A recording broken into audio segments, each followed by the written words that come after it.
नेहरू जी ने पाकिस्तान के कहने पर यह शर्त स्वीकार की है कि इन बांध में जो मिट्टी आएगी, कूड़ा कचरा आएगा और बांध भर जाएगा, इसकी सफाई नहीं कर सकते, डिसिल्टिंग नहीं कर सकते हैं। बांध हमारे यहां, पानी हमारा, लेकिन निर्णय पाकिस्तान का कि आप डिसिल्टिंग नहीं कर सकते। इतना ही नहीं, जब इस बार मैं डिटेल में गया तो एक बांध तो ऐसा है कि जहां ये डिसिल्टिंग के लिए जो गेट होता है ना, उसको वेल्डिंग कर दिया गया है ताकि कोई गलती से भी खोल करके मिट्टी को निकाल ना दे। पाकिस्तान ने नेहरू जी से लिखवा लिया था कि भारत बिना पाकिस्तान की मर्जी अपने बांधों में जमा होने वाली मिट्टी साफ नहीं करेगा, डिसिल्टिंग नहीं करेगा। ये समझौता देश के खिलाफ था और बाद में नेहरू जी को भी ये गलती माननी पड़ी। इस समझौते में निरंजन दास गुलाटी करके एक सज्जन उसमें जुड़े हुए थे। उन्होंने एक किताब लिखी है। उस किताब में उन्होंने लिखा है कि फरवरी 1961 में नेहरू ने उनसे कहा था, गुलाटी, मुझे उम्मीद थी कि यह समझौता अन्य समस्याओं के समाधान का रास्ता खोलेगा, लेकिन हम वहीं हैं जहां पहले थे। ये नेहरू जी ने कहा। नेहरू जी केवल तत्कालिक प्रभाव देख पा रहे थे, इसलिए उन्होंने कहा कि हम वहीं के वहीं हैं, लेकिन सच्चाई ये कि इस एग्रीमेंट के कारण देश बहुत पिछड़ गया, देश बहुत पीछे चल गया और देश का बहुत नुकसान हुआ। हमारे किसानों को नुकसान हुआ, हमारी खेती को नुकसान हुआ। और नेहरू जी उस डिप्लोमेसी को जानते थे जिसमें किसान का कोई वजूद ही नहीं था। यह हाल करके रखा था उन्होंने। आदरणीय अध्यक्ष जी, पाकिस्तान आगे दशकों तक भारत के साथ युद्ध और छद्म युद्ध, प्रॉक्सी वॉर करता ही रहा, लेकिन कांग्रेस की सरकारों ने बाद में भी सिंधु जल समझौते की तरफ देखा तक नहीं, नेहरू जी की गलती को सुधारा तक नहीं। आदरणीय अध्यक्ष जी, लेकिन अब भारत ने पुरानी गलती को सुधारा है, ठोस निर्णय लिया है। भारत ने नेहरू जी द्वारा किए गई बहुत बड़ी ब्लंडर, सिंधु जल समझौते को देश हित में, किसानों के हित में एबेंस में रख दिया है। देश का अहित करने वाला ये समझौता अब इस रूप में आगे नहीं चल सकता।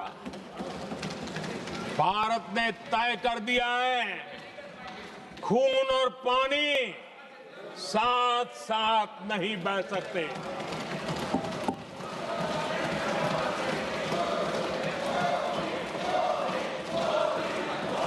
माननीय सदस्य, आप बहुत देर हो गई, आप उपनेता हैं, ये तरीका आप बैठे बैठे टोकते हैं। प्लीज, ये शोभा नहीं देता आपके लिए।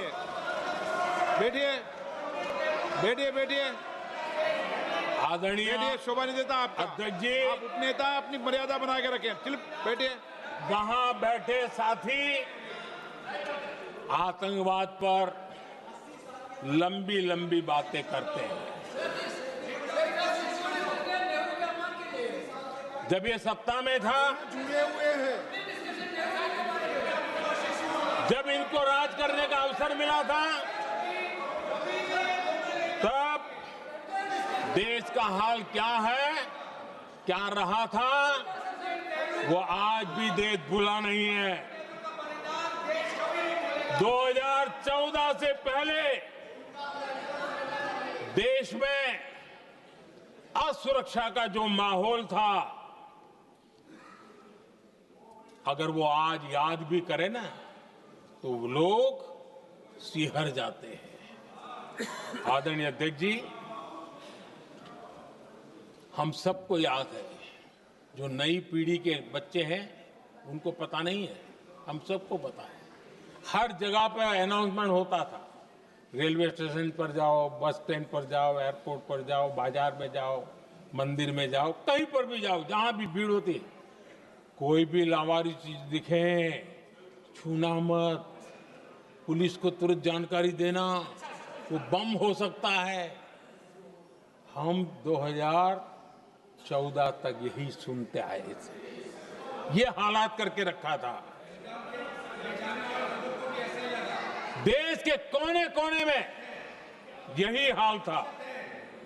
माहौल ये था कि जैसे कदम कदम पर बम बिछे हैं और खुद को ही नागरिकों ने बचाना है, उन्होंने हाथ ऊपर कर दिए थे, अनाउंस कर दिया। आदरणीय अध्यक्ष जी, कांग्रेस की कमजोर सरकारों के कारण देश को कितनी जानें गंवानी पड़ी, हमें अपनों को खोना पड़ा। आदरणीय अध्यक्ष जी, आतंकवाद पर ये लगाम लगाई जा सकती थी। हमारी सरकार ने 11 साल में ये करके दिखाया, एक बहुत बड़ा सबूत है। 2004 से 14 के बीच जो आतंकी घटनाएं होती थी, उन घटनाओं में बहुत बड़ी कमी आई है। इसलिए देश भी जानना चाहता है, अगर हमारी सरकार आतंकवाद पर नकेल कस सकती है, तो कांग्रेस सरकारों की ऐसी कौन सी मजबूरी थी कि आतंकवाद को फलने फूलने दिया। आदरणीय अध्यक्ष जी, कांग्रेस के राज में आतंकवाद अगर फला फूला है, तो उसका एक बड़ा कारण इनकी तुष्टीकरण की राजनीति है, वोट बैंक की राजनीति है। जब दिल्ली में बाटला हाउस एनकाउंटर हुआ, कांग्रेस के एक बड़ी नेता के आंख में आंसू थे, आतंकवादी मारे गए इसके कारण। और वोट पाने के लिए इस बात को हिंदुस्तान के कोने कोने में पहुंचाया गया। आदरणीय अध्यक्ष जी, 2001 में देश की संसद पर हमला हुआ था। तब कांग्रेस के एक बड़े नेता ने अफजल गुरु को बेनिफिट ऑफ डाउट देने की बात कही थी। आदरणीय अध्यक्ष जी, मुंबई में 26/11 का इतना बड़ा आतंकी हमला हुआ, एक पाकिस्तानी आतंकी जिंदा पकड़ा गया।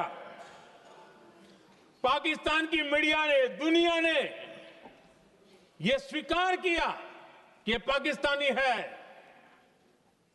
लेकिन यहां कांग्रेस पार्टी इतना बड़ा पाकिस्तान का पाप, इतना बड़ा पाकिस्तानी आतंकी हमला, और ये क्या खेल खेल रहे थे, वोट बैंक की राजनीति के लिए क्या कर रहे थे।